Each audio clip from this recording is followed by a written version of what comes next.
Hey, welcome back to Bible and Blues.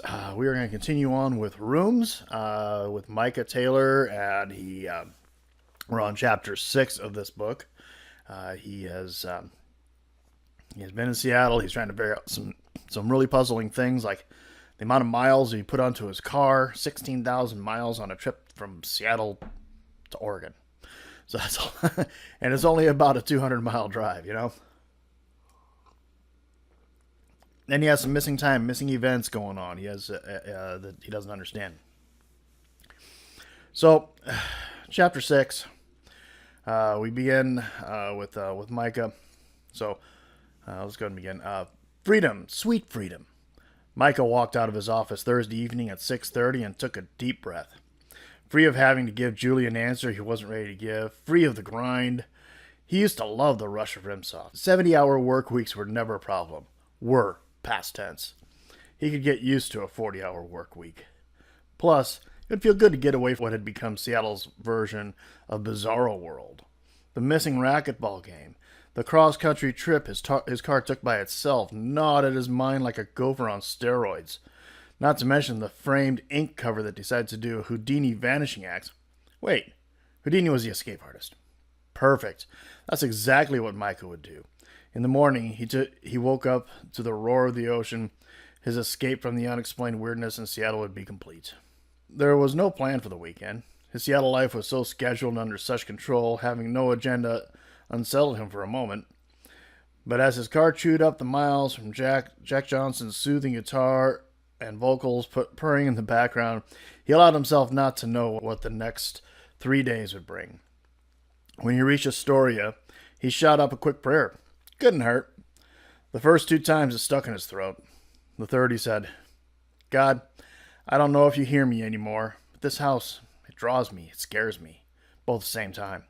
Can you explain why Archie built the place here? Plus the strange stuff going on in Seattle, he didn't know what else to say. I hope you know what I'm trying to tell you. Amen.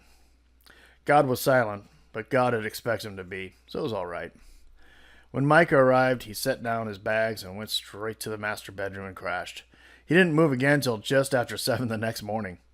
As he sipped a cup of dark roast coffee from his French press, he watched the seagulls dive through the air like Star Wars TIE fighters. To fly, what a rush that would be. The thought gave him a sudden inspiration. Running! Back in high school, he'd flown running the 800 meters faster than anyone in his school had ever had. His senior season, he finished first in states, which the paper deemed extraordinary since it was only his second time to compete in the event. But it didn't impress his dad, not even when King 5 TV did a feature story on Micah. His dad didn't watch when the piece aired. He hadn't run consistently for years, not from lack of desire, but lack of time.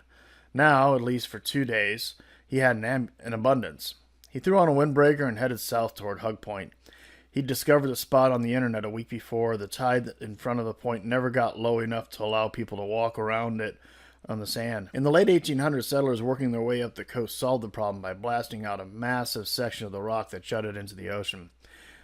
They paved it with concrete, smooth enough for their wagons, and for the first time they could bring supplies as far north as Cannon Beach. The road was still there and could be walked on, but only at low tide. The rest of the day, the waves crashed onto the ledge and caught misinformed tourists in a saltwater bath. Micah wanted to see the pieces of concrete the sea hadn't yet claimed, and according to the internet, there were caves and waterfalls worth seeing just past the remnants of the old road. In less than 30 minutes, he reached Hug Point State Park. He imagined kids playing in the waterfall or in the 3 caves during the summer. Perfect for families. Not today. It was a dreary April morning that had reserved the entire beach for Micah, or so he thought. An unexpected burst from above sent rain pelting down so hard he headed for the shelter in the biggest of the Hug Point caves. The cave softened the crash of the surf, and the rain offered no noise to prove its existence. It felt like someone had muted the world.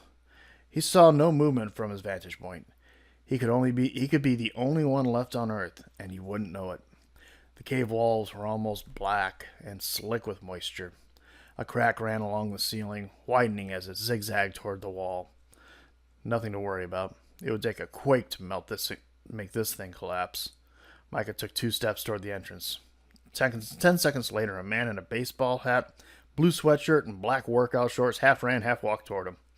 Wow! The man yanked off his St. Louis Rams cap and threw the rain from it onto the sand. Makes me think of the Ark. He turned to Micah with a huge smile. Rick! The man extended his hand. Micah fixed his gaze on Rick's eyes. A shifting shade of sea green, they were intense and gentle at the same time.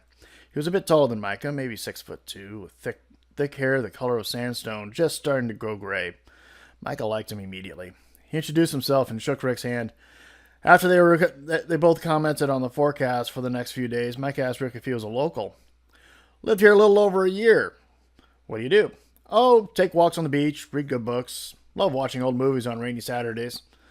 I still run or mountain bike 3 times a week, even at my age. Rick stood up and pulled his sweatshirt tight against his stomach and smacked it twice with his palm. Have to fight to keep this thing under control. Rick didn't look like he was rolling in cash and couldn't be much past 50. You retired? No, still got to work for another decade at least. I own the gas station in town. Mostly I bang away on cars in the back while the kids out front pump the gas. We're one of the few stations that still actually work on folks' cars. But I get out in front every now and then and squeeze out $1 or $2 of the octane. Can't pump your own fuel in Oregon. Gives me a chance to see friends and meet the tourists. He squinted at Micah. You haven't been gassing up in Seaside, have you? His eyebrows furrowed in a deep frown. Micah chuckled. Not anymore. He glanced at Rick, then turned back to the sheets of rain sweeping over the waves. When I asked you what you did, I meant... He stopped, and it was obvious Rick knew exactly what he meant. Rick dug a trench in the sand with his shoe. Pretty sad that we define each other by what we do to put bread on the table, rather than what makes our lives come alive. Come alive? What was that supposed to mean? It sounded like a line from one of those self-help gurus he was always being subjected to at national software conventions. Micah was silent as the rain continued to hammer the sand in front of the cave. Good thing Rick didn't ask what made him come alive. What would he answer the question? No idea. In that moment he realized something inside was very, very dead. Rick broke the silence first. So you're here on vacation or a new resident? Neither. I inherited a house. I'm kind of blown away. 9,000 square feet right on the ocean. I'm here to check it out, check out the area. Then get the thing on the market. Should get some decent coin for it. You don't like it? Love it, Micah coughed. Where did that come from? He'd never even admitted it to himself. But you're selling it. Micah wiped the combined sweat and rain off his forehead. Probably going to. Haven't made a final decision yet. Ah. Rick took off his windbreaker and tied it around his waist. It's a wonderful house. You've seen it? If I'm thinking of the right one, I watched it being built. Just a few houses south of Arcadia Beach State Park, right? Finished a month or so ago? That's the one. Rick smiled without a hint of jealousy. Intriguing. Mike had gotten used to those around him smiling on the outside while the green monster of envy inside them snapped at his money and fame. I've looked forward to meeting the owner. Rick smiled his massive grin again, his eyes almost disappearing. Small town ocean life agreeing with you so far? It's turned out better than I thought it would. Micah rubbed his cold arms and gazed at the surf. Even with this kind of weather. Rick nodded. There's a saying around here about the beach, where ocean breezes storm the soul, where love of strife grows quickly old, where the touch of God is beheld in power, where the spirit finds rest in its darkest hour. Micah wasn't into poetry, but that one struck a nerve. Rest. Simple word. So elusive. And his hours? They certainly seemed to be moving his spirit toward darkness, thanks to Uncle A. Silence. He looked at Rick out of the corner of his eye. There was an intimidating confidence about him, and Micah was never intimidated. He easily spotted the people's insecurities hidden under their posing and posturing. Most of the CEOs he dealt with, no matter their age, were scared little boys inside who covered themselves with false confidence. Rick? His self-assurance was genuine. 3 minutes later, the rain stopped. Rick shook Micah's hand, said goodbye, and ambled down the beach. Micah walked 5 paces in the opposite direction before he turned back. Hey, Rick, I've got a car mystery for you. Mine gained 16,000 miles overnight. Is that possible without someone messing with it manually? Rick's eyes shifted from playful to serious. Intense. A moment later, they shifted back. It's rare, but yes, I've seen it happen. What's the cause? Bad odometer? A much deeper issue than that. Rick turned to walk away. Maybe we'll bump into each other again, and I'll have a chance to explain it. Here ends chapter 6. So, I want to kind of go back here. Let me flip back to this poem.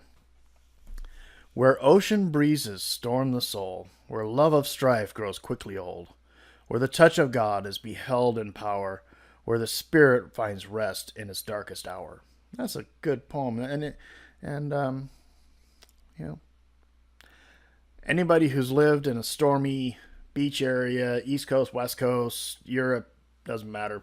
You can relate to that. I've spent a little bit of time on the coast around here when the storm has been years. I'm due for another trip, but uh, anybody knows where I can get a cheap power wheelchair that can handle beach? Let me know. I need to know for my wife, okay? And she needs a power wheelchair that can handle the beach because a standard chair is just going to get bogged down. I need something like that. And it needs to be cheap because, let's face it, I'm broke. So, anyway. But, so a storm in a place like that, when you're looking out over the water, and there's no moon and it is just pitch black and all you can see is the storm that is directly in front of you. It's pretty incredible. So this is kind of seems like a chance encounter. This guy Rick is seems like a nice guy, kind of guy you immediately like, self assured but not cocky, and not certainly not envious of Micah's money or anything like that, or that house. I mean, and I can relate to that. I have a small house. My house is about 1,200 square foot. It's older and everything, but I absolutely adore my house, and I wouldn't want a huge mansion like 9,000 square feet. So I can relate to that. I'm happy to have this little house. I love this place. So that kind of assurance that you're happy and you're content in where you're at is where Rick is, which you learn that concept from the Apostle Paul. The Apostle Paul often he spent more time in jail than anybody else in the Bible and survived. But one of the things about jail in the time is that where we have the jail provides you clothes and a bed and food. A certain level of entertainment and everything. None of that was provided back then. So the Apostle Paul had to learn to be content with where he was at. And if he was in jail for doing the Lord's work, he should be content about it. Okay, so that was kind of where Rick is. That's kind of how I kind of tie that in with Rick, that he was there in his life where he was content. He had about 10 more years of working. He's about 55 years old.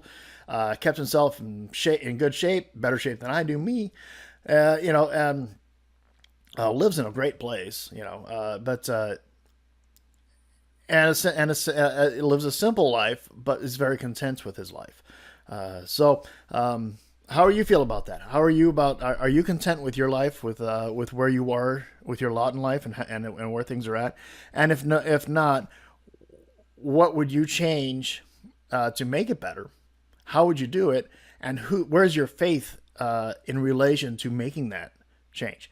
Are you in a position? Because I'm in a position where I feel like God's put me here at this time in my life with my job, with my house. Sun's starting to come out a little bit again. My hands are glowing. With my job, with my house, with my family, he's put me here for a reason, and in a way, I'm kind of waiting to see where some of that goes to. Some people, in a way, it affects other people already. In a way, it doesn't. So, where are you at in your life? Are you content with where you are? Or do you feel like you're where God has put you, or do you feel like you're on the journey towards a new place? Because at some point in time, I will be, God will put me on another journey on these things. He already has me on other journeys and other things.